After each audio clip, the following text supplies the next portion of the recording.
Alright, time for a beginner's guide to Rek'sai. Now the elo of this game is high bronze, low silver. Just a low elo game. I'm gonna teach you basics on this champion and easy ways to carry with this champion.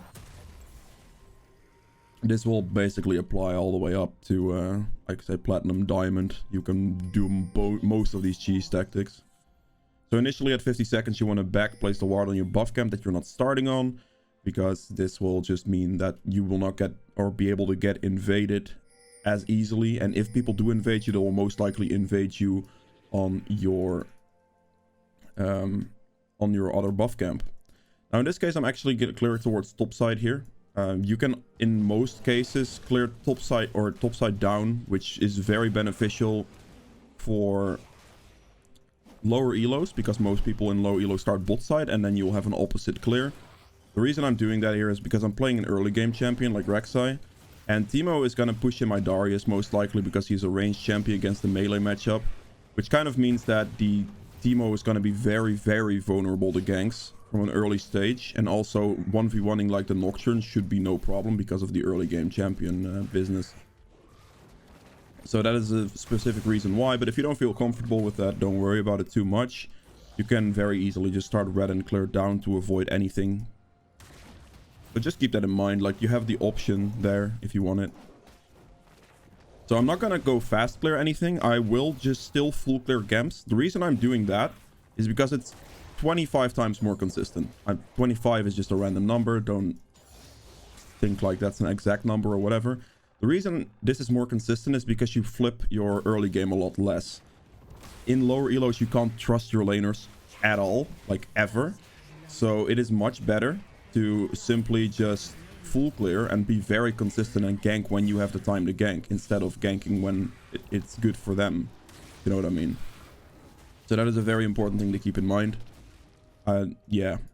Now since my ward disappeared, the enemy ward disappeared as well, so I don't have to worry about it getting spotted. I will not smite here. But yeah, I'll just play for that consistency. That's the key thing here.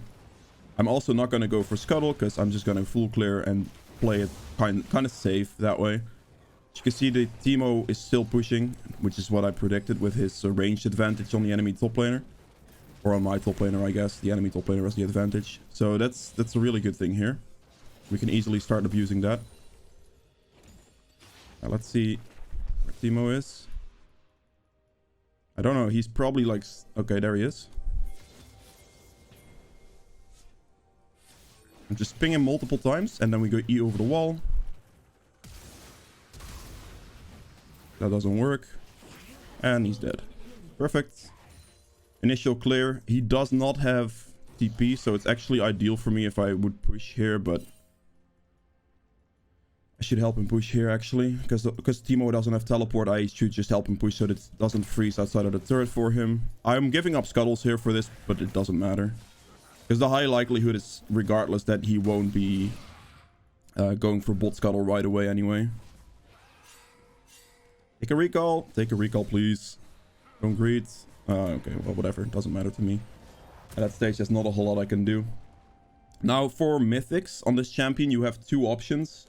And I prefer this one for beginners, for starters. Oh, he actually probably took both scuttles. That's fine. I prefer the Stridebreaker one for starters, because Stridebreaker has an extremely low cooldown. And the cooldown on the other mythic, which is this one, Prowler's Claw. I mean, wait a second. Is he actually going to be here?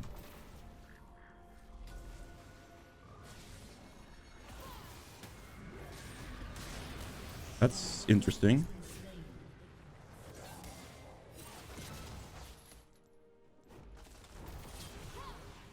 Good.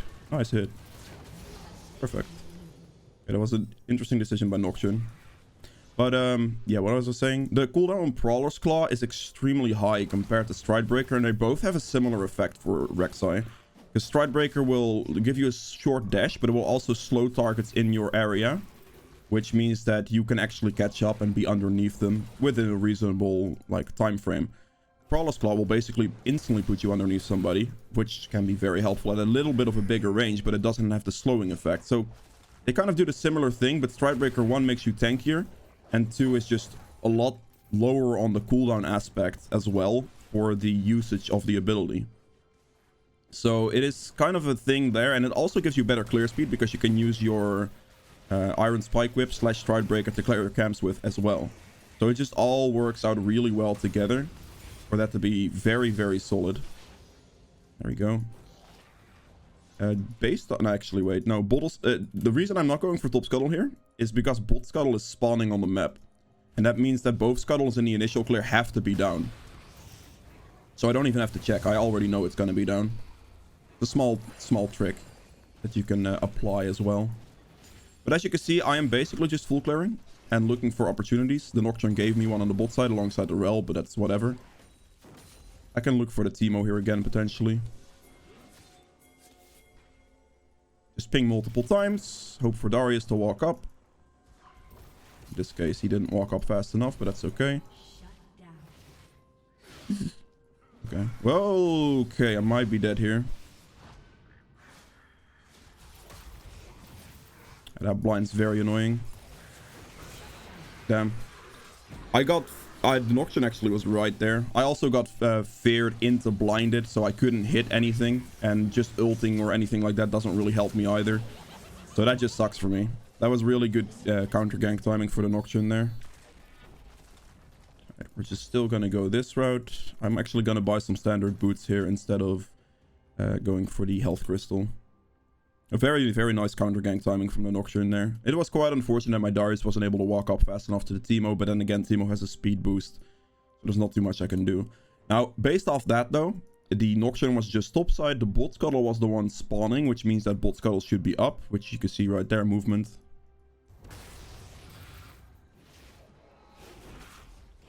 So I'm just going to clear this.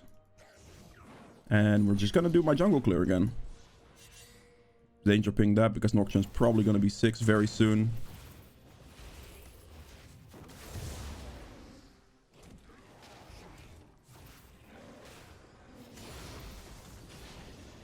There it is. So he just hit the plant, which means he's here in that region, checking for Bot Scuttle. We're not going to worry about anything. My entire jungle clear is respawning, so we're just going to go for the consistency and clear and just take the camps again. He could have Dragon, but I currently have a very big disadvantage on bot side.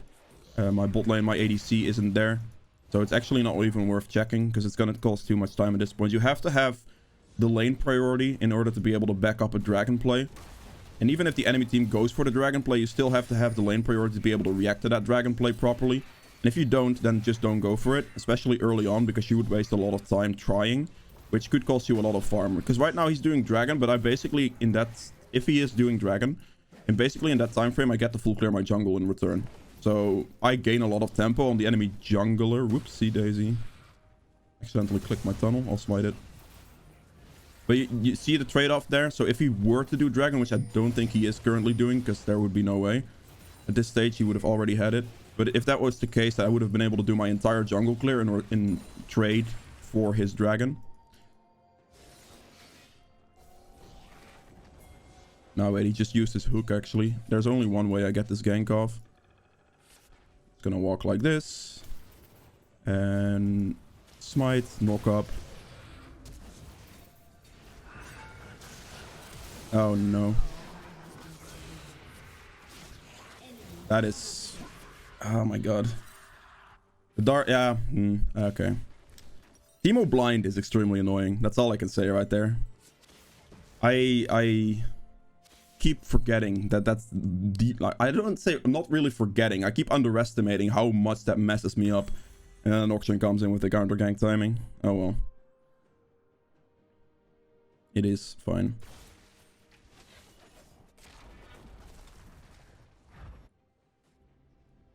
I'll just probably avoid top lane from now on because the two ganks that I did do right there is the Nocturne instantly countering. He is top Scuttle or top Rift Herald right now, so I'm probably just gonna insta start a Dragon, or I'm just gonna go bot lane here. I think I can go bot lane here.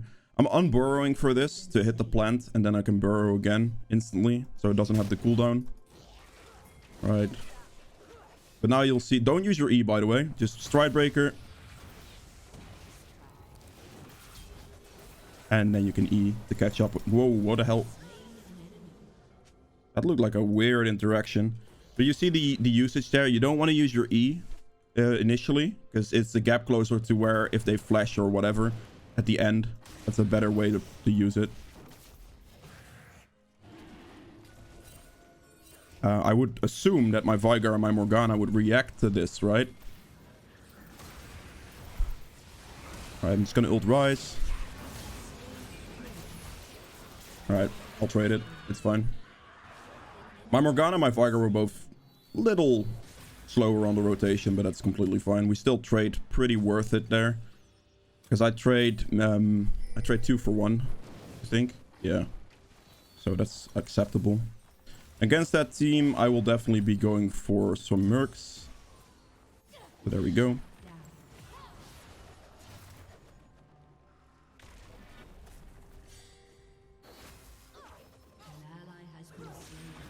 No, team, relax. Wait for me.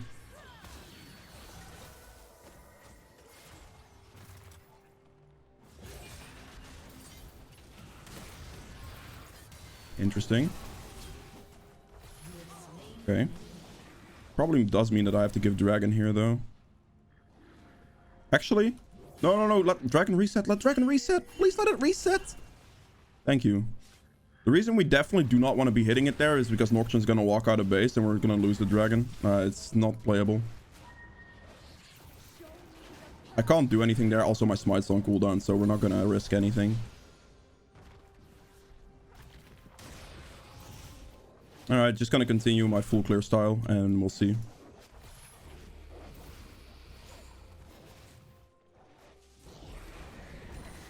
Interesting. Gonna have to defend mid turret now.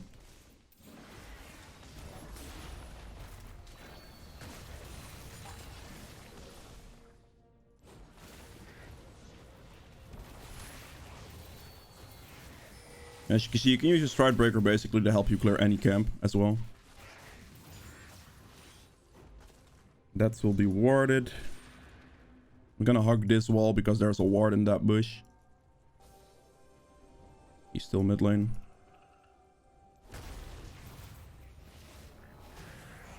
Nope.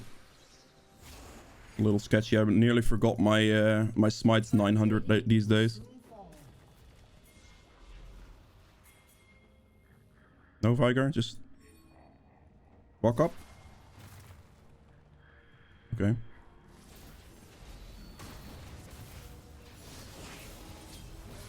Okay, good. If he would have teleported or ulted out, I could have still gone for the move. I think Teemo may be in here. Nope, it's not. If Teemo is in the bush there, I could have knocked him up to see. I will clear this first and then red after, so I will have red for longer when it matters here. I'm definitely very far ahead in farm on this Nocturne, which is good. Like that's one of the key factors in like lower elo games. If you can keep your farm high enough to where that will just overall have massive value, that's the best thing for you. The most consistent way of winning your games is just winning on experience and farm leads and having the consistency of that instead of flipping for ganks.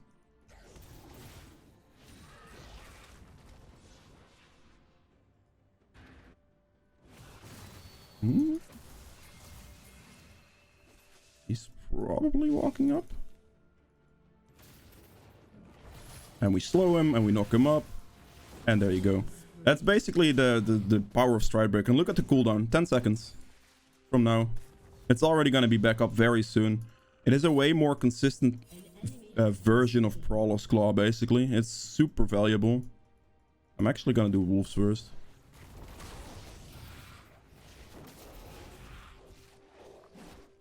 Nocturne may be ganking bot lane here shortly. There's level 11.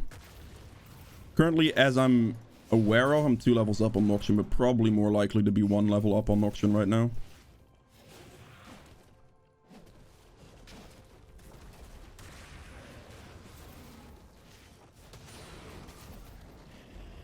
I most likely have to counter gank bot lane here for Noxian ultimate. I do have a lot of gold, which I have to keep in mind. I'm expecting this to be yep. Alright, I saved him. Oh! That's a little bit greedy actually on my end, doing that in the darkness. Morgana also based. Very interesting. Okay. Wasn't expecting Morgana to fully back there actually. The Morgana, I think, was still like at least 80% HP. I didn't see anything because of Nocturne's ultimate, so I couldn't really fully predict what was going to happen there.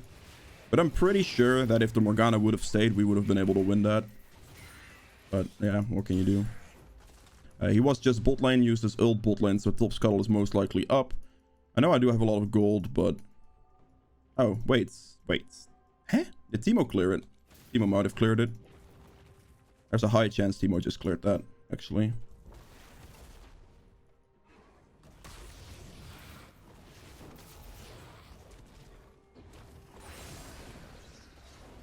That's okay. Keeping the consistency of the farming here.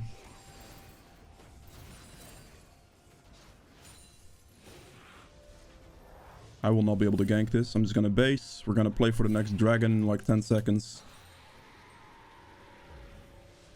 Now against that team, I'm probably just gonna go for the Edge of Night still. The build doesn't change, by the way, if you're going Prowler's Claw or if you're not going Prowler's Claw. It stays the same. It just changes the mythic from Stridebreaker to Prowler's Claw or the other way around. So you still have your Spirit Visage, sorry, not your Spirit, your Edge of Night, your... Oh no. Oh, they're actually doing both at the same time. I'm gonna have to go for her then. That was a very good play from the enemy team. I'm following you.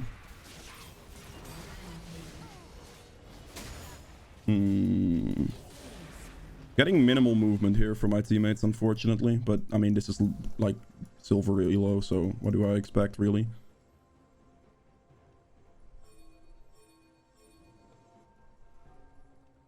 Where is he?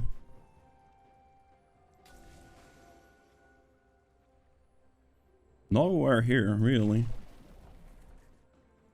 Interesting. Okay, I see an opportunity. I have to walk this way because the guy is walking this way as well. And we Stridebreaker. And we kill him.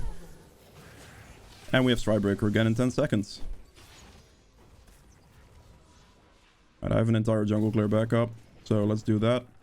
I'm gonna have to be on the dragon a little bit more often and ping my team a little bit more often to actually follow, because we're kind of losing out on the objectives. Like, losing the first 2 dragons is still okay, but losing a 3rd dragon is not really an option. Because at that point you're putting yourself in a really, really bad spot. Come on, stun him! Where's your cage? Oh, my guy. That's very unfortunate. That should have been a cage around the rise right there. I think he had plenty of time to do it, but it's okay.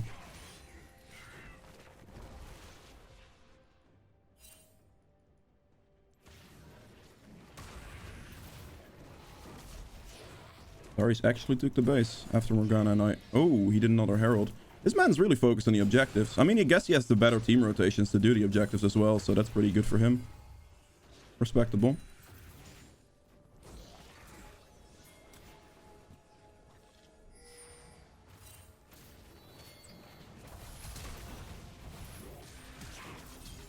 I'm just gonna ult him. Okay. My Morgana didn't walk up there. I'm not gonna flame him or anything for it. I'm just pointing out, like, things that I'm seeing for this type of things. My Morgana didn't walk up there initially. She could have just walked forward and flash ulted to both of them when I actually walked up as well, which would have resulted in a double kill. So that would have been, like, an easy double kill if she just went for it. But she was waiting in that bush for, like, ages, basically, for not really too much reason. So that is a little bit unfortunate. Wait, I saw probably Rise there. Right. I mean, in theory, I could. I don't walk this, because Nocturne probably has ult currently.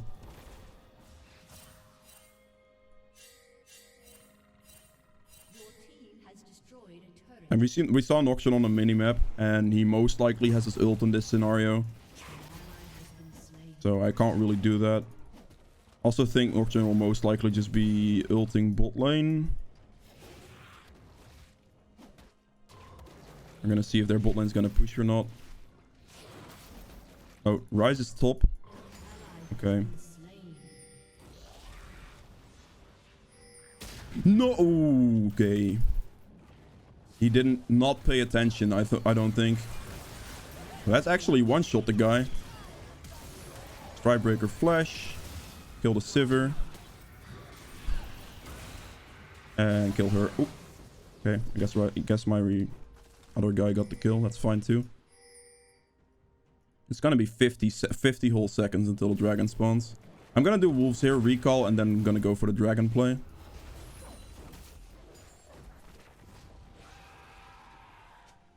I'm gonna type a little bit to incentivize their rotations. I'm gonna go Sterak's here.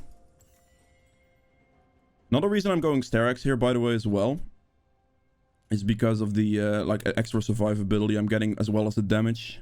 This will help a lot in survivability with Bloodlust as well. So it's really, really helpful there. So, yeah. I'm gonna have to keep in mind that my Unburrowed Firm does 460 true damage, with 900 is a 1360 amount of damage. So we're just gonna have to 1360 this. Sweeping Trinket. Okay. I wasn't exactly trying there, but I was trying to combo it with my teammates' damage as well, so I can smite it from a little bit more HP. Gonna have to go for the Rise as soon as possible here. That thing is gonna hit the turret. No. Rise at least just died, I guess. Oh, okay. That was not the greatest dash. I will just ult after him. Oh, okay. Never mind. I guess my team already has it. Another way to use your ult is just as a gap closing tool. But they did get a lot of usage out of that Herald. I had to take the dragon there, though, because if I give him the third dragon, it's gonna give him the potential for the soul, which is a really bad thing to happen. If they get the soul, that would be bad. We definitely do not want that.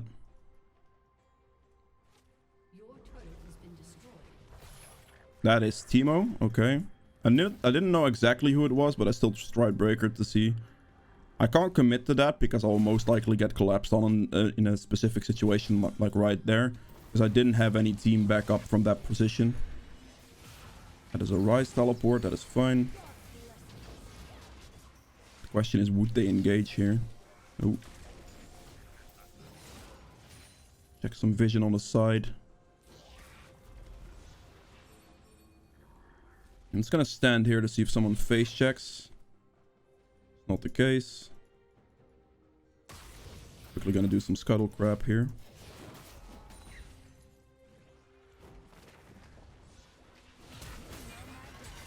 Okay, that's fine. Stridebreaker knock up. Good.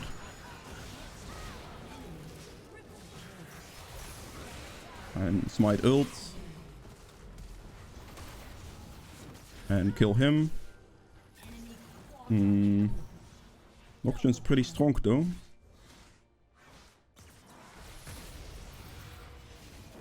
Not strong enough, but okay, you also exhausted me. Interesting. But you used your blind already, so most likely I should be able to win this. He flashed. Okay, that's fine. You have to also realize with Rek'sai that as soon as you hit any ability, you'll be able to ult. So it does apply to Blue Smite as well as your Q, which can cause you some executions. But Teemo just used his exhaust and his flash there, so I'll take that. They most likely use basically every other summoner as well, so I should be okay here. Now the thing I do have to keep in mind here is I probably need to get some lifesteal, because I most likely will be in a scenario where I'm going to be more 1v9. So a lifesteal item would be helpful, but I'm going to go for the Guardian Angel first for the second life, which is going to be very good as well. One lifesteal item that could help me here.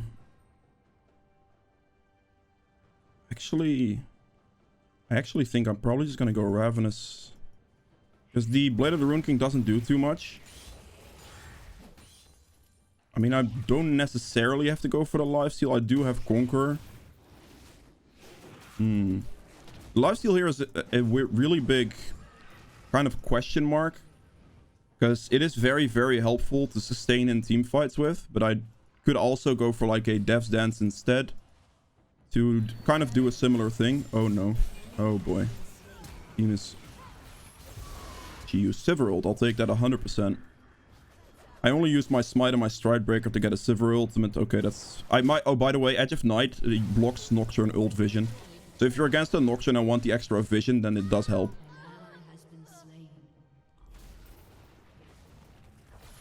Am I? Okay, that's a Rise ult. I'm not gonna chase this. Does mean that we can go for this though. I'm gonna spam ping because that actually incentivizes people to run up. Can you use your binding or something, please? Jesus, my guy. I'm gonna give him some kills. I don't know why she didn't... Was her binding on cooldown that entire time, or did she just not want to shoot it? I don't understand. Okay. That is down. It's risky to go for him. It's probably risky to stick around here in general. I should leave. I want to hit level 16 because it does up my ult damage quite a bit. Tricky. Darius cannot go top here. This is really bad. Him being top there instantly creates a 4v5 scenario, which is really, really bad for us. Oh no, that's mid lane. I have to hurry up. Again, the spell shield here coming in very clutch to see the vision. And I got there in time for the knock up. That's really close. Enemy team made a very big mistake there, because they could have just forced our hand into a 4v5 situation because the Darius went top lane. So them making that play in mid lane is actually extremely good for us. But I suppose there will be a massive amount of mistakes in general coming out of lower elo ranges. Play slow. Chunk. Let's see. Ooh, there's still a third there. Actually, I can't go for this.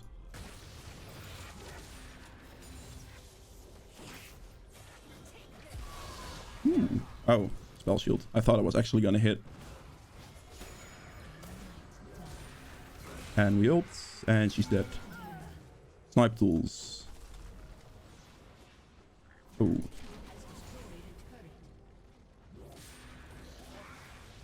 Okay. Kind of on a base here, because I do have like 2,000 gold.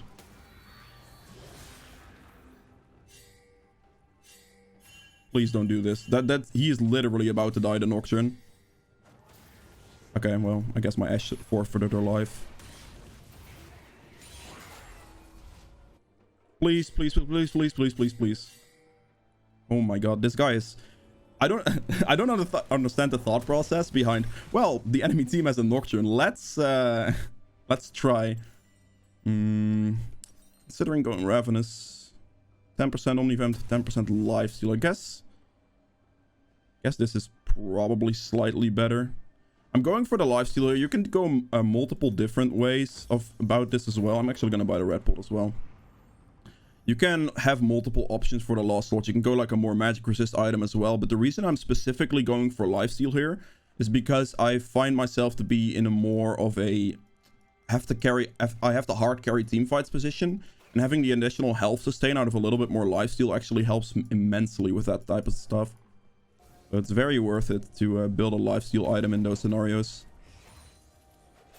But again, this Stride Breaker can easily be replaced with a Prowler's Claw as well, by the way. Like, the difference there, yeah.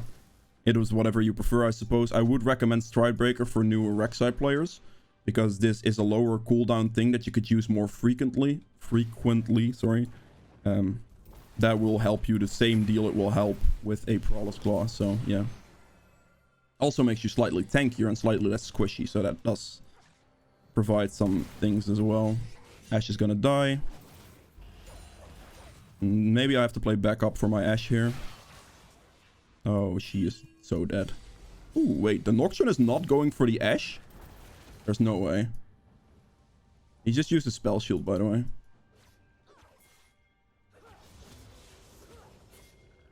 See if you can get the box here, maybe. I'm gonna take red buff.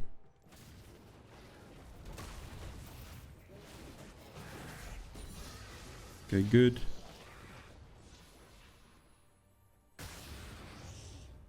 As you can see still here, by the way, like the consistent farming gave me level 17.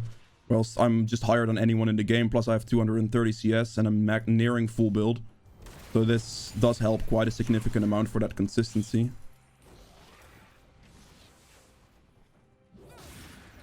Just walk up and... I really am not getting any backup here. This is quite insane. Alright, good. I eventually got the Ashe arrow to follow me up. That's really good.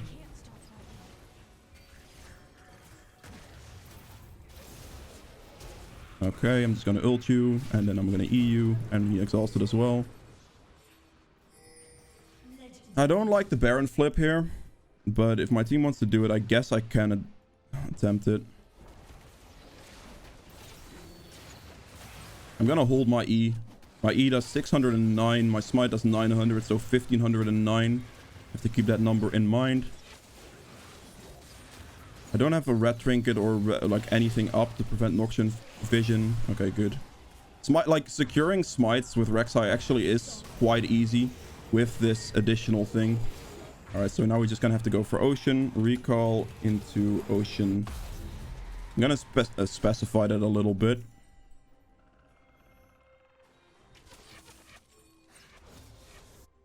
She's sticking around top lane too long, which costs us priority on the Ocean Dragon at the moment. If she's gonna keep pushing top here, that's actually pretty bad for us. I have to wait at least 24 seconds. We have to stall the dragon out at least 10 seconds or I'm not going to be able to get it at all. Ooh, wait, I saw a rise on bot side here.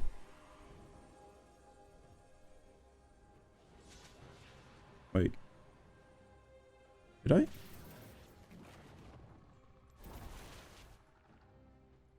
Ashe is still top lane. Wait, kill the turret!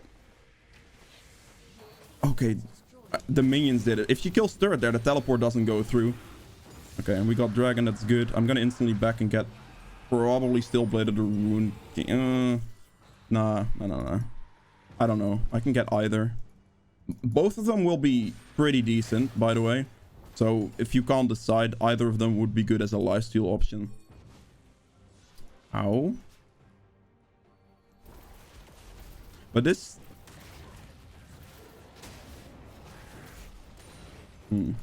Probably should take a base here soon.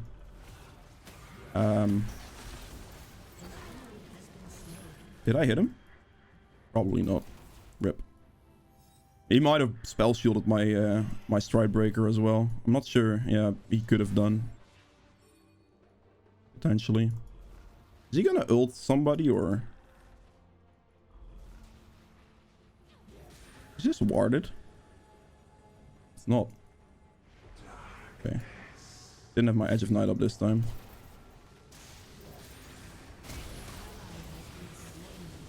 And only hit your E once your Fury bar fills up there.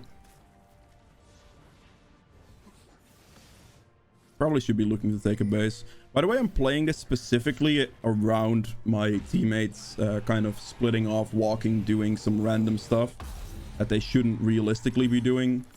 But I'm not gonna commit to certain things that I don't think would work or anything like that. I'm just gonna play it extremely reactive more so than anything else. You don't want to play proactive as much in later games. Like, you can if the enemy team walks out of position, right? Don't get me wrong. But if you're basically looking to 5v5 in lower elos, it's better to play reactive and react to whatever stupid mistakes your teammates make or stupid rotations they make. Like the Ashe, for example, there on top side. I reacted, kind of, to what she was going to do. Does he have vision on me somewhere? I think he did. Okay.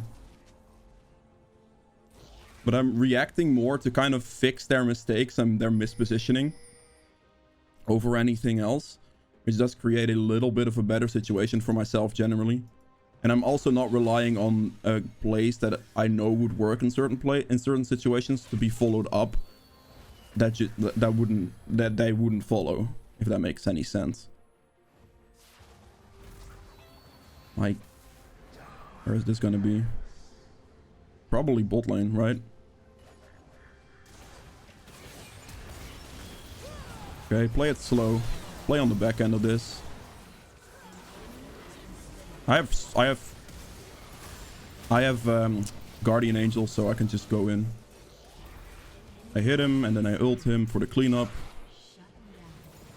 And we can heal everything back here. Wait. You can smite the remove spell shield, by the way. Just an FYI.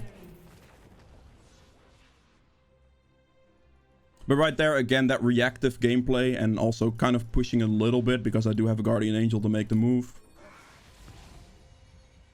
That is what creates a path. I'm not going to decide to go over the wall or go in first because that's not the move you make. Not on a champion that doesn't have amazing team fights. If you have like amazing team fights, like if you're playing like Hacker Room with ult, for example, then it becomes a different story because at that point you can, for example, force a fight and just 1v5 the enemy team. That would be a possibility you can make. In this situation, we actually should just get top turret here. Just a turret. Real quick at the end of this. Darius doesn't realize that though, I don't think, but it's okay. Just finish up the turret real quick so we have an more open base. Now for this situation, by the way, as soon as your Guardian Angel does get popped, it is worth selling and buying a different item for it. Generally speaking, I would switch to Guardian Angel with a Death's Dance because it's kind of a similar effect. It is an armor item that gives physical damage with a lot of like survivability as well on top of everything else. So it is an option there. I'm just going to go for the Rise.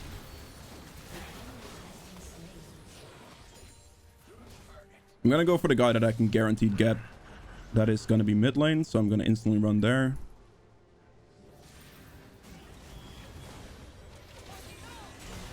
Okay, good. Back up.